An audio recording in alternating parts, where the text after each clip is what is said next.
In this video, you'll learn to take high-quality, professional-looking photographs of your artwork.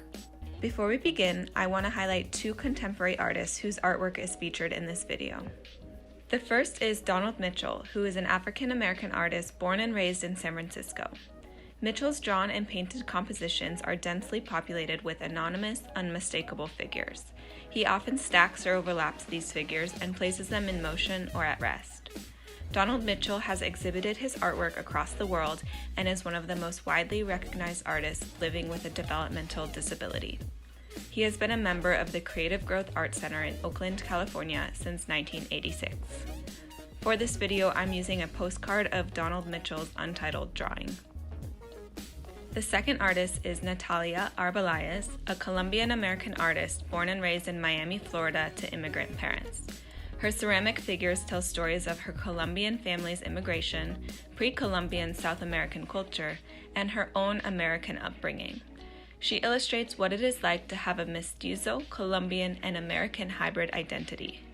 She uses her artwork to research undervalued histories, such as Latin American, Amerindian, and women of color. For this video, I'm using a small ceramic sculpture that I made in a workshop facilitated by Natalia. 3 principles of photographing your artwork include good lighting, neutral background, and proper camera alignment.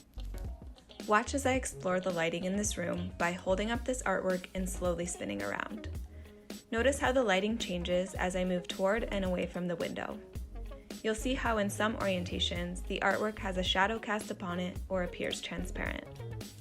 The best lighting will be in indirect sunlight, which usually means close to a window, but not directly in front of or behind it. Once you've determined the best lighting, it's time to find a neutral background. I'm going to use masking tape and a plain sheet of copy paper to avoid the texture of my wall. Make sure there won't be any shadows cast by your hands or camera. A busy background will steal attention away from your artwork. It might also cause your camera to alter the colors, like how this warm-colored quilt makes this black and white artwork look blue. A neutral background will capture your image exactly as it appears in reality, and will let the artwork shine without distraction. If you're photographing a 3D artwork, you'll make a sloping backdrop using the corner of a wall and either a table or the floor. If your artwork is large, you can tape multiple pieces of paper together on the back side of the paper, or you can even try using a plain bedsheet or pillowcase. Make sure your backdrop is secured at the top and bottom. The gentle slope of the backdrop creates an invisible background, free of any corners, textures, or folds.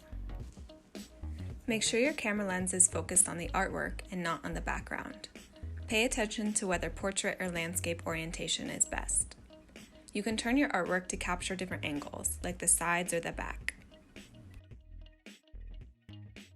Proper camera alignment means that your camera lens is lined up with the image straight on, not at an angle or skewed in any way. This is especially important for 2D artworks with right angles. You'll know you have proper alignment because there will be a straight, even border between the artwork and the frame of your camera. Photographing your artwork at an angle may cause you to cut off part of your image. It also presents challenges when you're trying to crop to the edges of your artwork.